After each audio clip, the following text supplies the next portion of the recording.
যেতিয়াই আমি কুকুৰ শব্দটো শুনো, কুকুৰ শব্দটো শুনাৰ লগে লগে কুকুৰৰ এটা প্ৰতিচ্ছবি আমাৰ মনত ভাহি উঠে।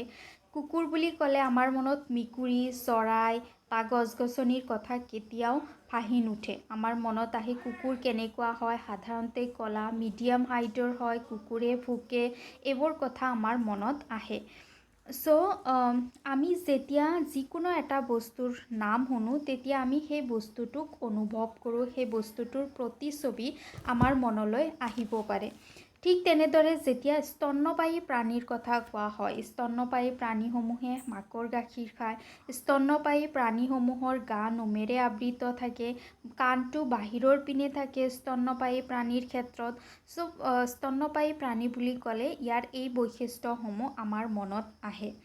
উদ্ভিদৰ ক্ষেত্ৰত যেতিয়া আমি ঘেঁহুৰ কথা পাতোঁ, ঘেঁহুসমূহ কেনেকুৱা হয় আমাৰ মনত এটা প্ৰতিচ্ছবি আহি যায়। ধান বুলি ক'লে ধান কেনেকুৱা হয়, বা ধান বুলি ক'লে আমাৰ ঘেঁহুৰ কথা মনত নাহে, বা ঘেঁহু বুলি ক'লে আমাৰ ধানৰ কথা বা দালিৰ কথা মনত নাহে, হয়নে? বস্তু এটাৰ নাম কোৱাৰ লগে লগে সেইটো বস্তু কেনেকুৱা হয় সেইটো আমি অনুভৱ কৰোঁ।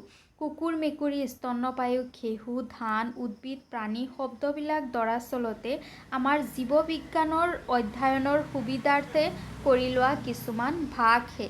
ইহঁতক এইকাৰণে ভাগ কৰা হৈছে যাতে আমি আমাৰ জীৱ বিজ্ঞানত এইসমূহক সহজে অধ্যয়ন কৰিব পাৰোঁ। এই ভাগ গোটবোৰ বৈজ্ঞানিক নাম হ'ল টেক্সন। যেতিয়া জীৱসমূহক এটা ভাগত ভাগ কৰা হয়, ছাপ'জ কুকুৰসমূহক যিবোৰে ভুকে, যিবোৰৰ হাইট তেনেকুৱা হয়, সেইটো হৈছে কি কুকুৰ হৈছে কি এটা ভাগ। ইয়াক কি বুলি কোৱা হ'ব? এটা টেক্সন বুলি কোৱা হ'ব। যেতিয়া জীৱসমূহক এটা গ্ৰুপত ভাগ কৰা হয়, এটা গোটত ভাগ কৰা হয়, তেতিয়া গোটবোৰক টেক্সন বুলি কোৱা হয়। জীৱৰ বিভিন্ন স্তৰৰ গোটবোৰক একোটা টেক্সন বুলি কোৱা হয়। উদ্ভিদ বুলি ক'লে যেনেকৈ এটা টেক্সন বুজায়। এতিয়া উদ্ভিদ যদি কোৱা হয়, উদ্ভিদ মানে হৈছে কি এটা টেক্সন য'ত আটাইবোৰ উদ্ভিদে আহে। সেউজীয়া, নিজৰ আহাৰ নিজে প্ৰস্তুত কৰিব পৰা, ইমমোবাইল, লৰচৰ কৰিব নোৱাৰা, এই আটাইবোৰ হৈছে কি উদ্ভিদ টেক্সনৰ অন্তৰ্ভুক্ত। সেইদৰে ঘেঁহু বুলি ক'লে ঘেঁহু এটা টেক্সন হয়। প্ৰাণী, স্তন্যপায়ী, কুকুৰ আদি সকলোবোৰ হৈছে কি একোটা টেক্সন।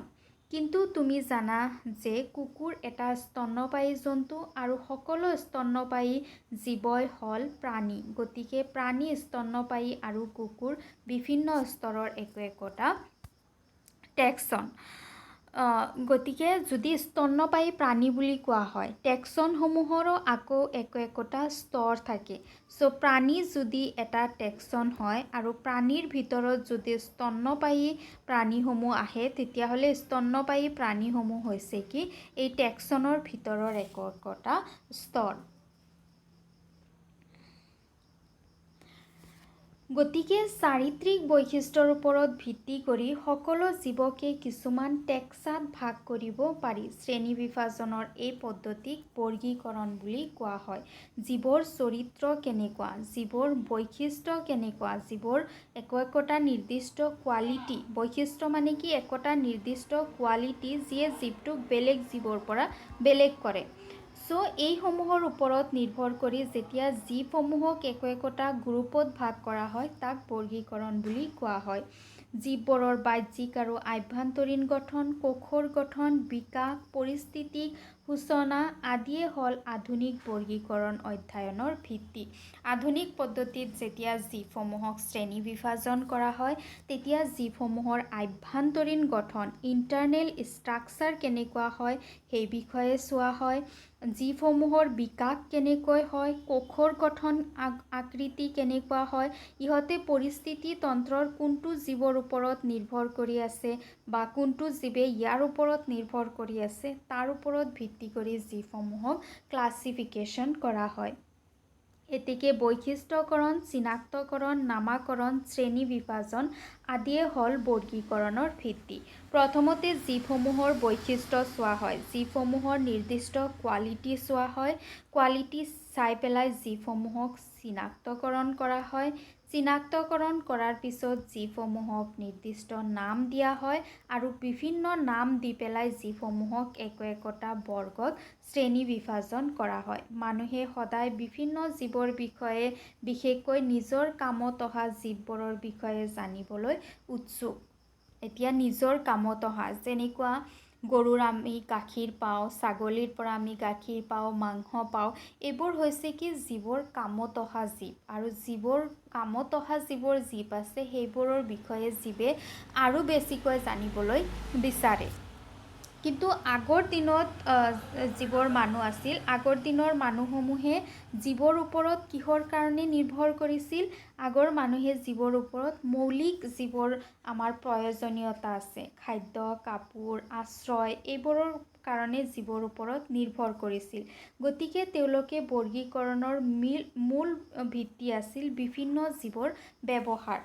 তেওঁলোকে জীৱসমূহৰ পৰা কি মৌলিক যি প্ৰয়োজনীয়তা সেয়া পূৰণ কৰিছিল। গতিকে তেওঁলোকে আভ্যন্তৰীণ গঠন কেনেকুৱা হয়, ইয়াৰ কোষৰ গঠন কেনেকুৱা হয়, পৰিস্থিতি তন্ত্ৰৰ সৈতে কেনেকুৱা, সেইবোৰৰ ওপৰত তেওঁলোকে নিৰ্ভৰ কৰা নাছিল। তেওঁলোকে জাষ্ট জীৱটোৰ ব্যৱহাৰ কেনেকুৱা, জীৱটো এটাক কৰে নেকি, এইবোৰৰ ওপৰত চাই পেলাই জীৱসমূহক বৰ্গীকৰণ কৰিছিল। বহু আগৰ পৰাই মানুহে কেৱল বিভিন্ন প্ৰকাৰৰ জীৱ জন্তুৰ কথা আৰু সিহঁতৰ বিচিত্ৰতা জনাৰ বাবে ইচ্ছুক নাছিল, বৰং সিহঁতৰ মাজত সম্পৰ্কৰ বিষয়েও জানিবলৈ আগ্ৰহী নাছিল। আগৰ দিনৰ যিবোৰ মানুহ আছিল, সেই মানুহবোৰে জীৱ জন্তুবোৰৰ বিষয়ে, বিভিন্ন ধৰণৰ জীৱ জন্তু কিয় বিভিন্ন ধৰণৰ হয়, ইহঁতৰ মাজত কি মিল আছে, কি অমিল আছে, এইবোৰৰ বিষয়ে তেওঁলোকে জানিব বিচৰা নাছিল। জীৱৰ এই অধ্যয়নৰ শাখাটোৱে হ'ল প্ৰণালীবদ্ধ বৰ্গীকৰণ, চিষ্টেমেটিক্স। জীৱসমূহক যে ইয়াৰ মিল অমিলৰ ওপৰত নিৰ্ভৰ কৰি আধুনিক পদ্ধতিত শ্ৰেণী বিভাজন কৰা হয়, তাক প্ৰণালীবদ্ধ বৰ্গীকৰণ বুলি কোৱা হয়। চিষ্টেমেটিক্স শব্দটো লেটিন ভাষাৰ চিষ্টেমা শব্দৰ পৰা উৎপত্তি হৈছে। যিটো চিষ্টেমেটিক্স শব্দ আছে, চিষ্টেমেটিক্স শব্দটো আহিছে লেটিন ভাষাৰ পৰা আহিছে, য'ত জীৱসমূহক প্ৰণালীবদ্ধভাৱে, জীৱসমূহক চিষ্টেমেটিক পদ্ধতিত নিৰ্দিষ্ট চৰিত্ৰৰ ওপৰত ভিত্তি কৰি জীৱসমূহক ভাগ কৰা হৈছে, যাৰ অৰ্থ হ'ল জীৱসমূহৰ শৃংখলাবদ্ধ এক সাজন। জীৱসমূহক মিল অমিলৰ ওপৰত ভিত্তি কৰি পেলাই চিষ্টেমেটিক ৱেজ, যেনেকৈ আমি আমাৰ ৰুমটো চিষ্টেমেটিক কৰি ৰাখোঁ, যাতে আমি সহজে ইয়াৰ বিষয়ে জানিব পাৰোঁ, কোনটো বস্তু ক'ত আছে।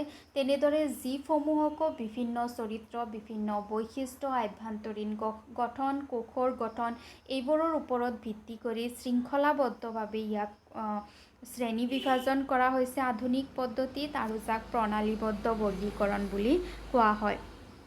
লিনিয়াছে তেখেতৰ প্ৰকাশিত কিতাপখনৰ নাম দিছিল ছিষ্টেমা নেচাৰি। লিনিয়াছে যিখন কিতাপ লিখিছিল, আমি জানো যে লিনিয়াছে পোনপ্ৰথমতে জীৱসমূহক নামাকৰণ কৰিছিল। জীৱসমূহৰ দ্বীপত নামাকৰণ, চাইণ্টিফিক নামাকৰণ, এইবোৰ কোনে কৰিছিল?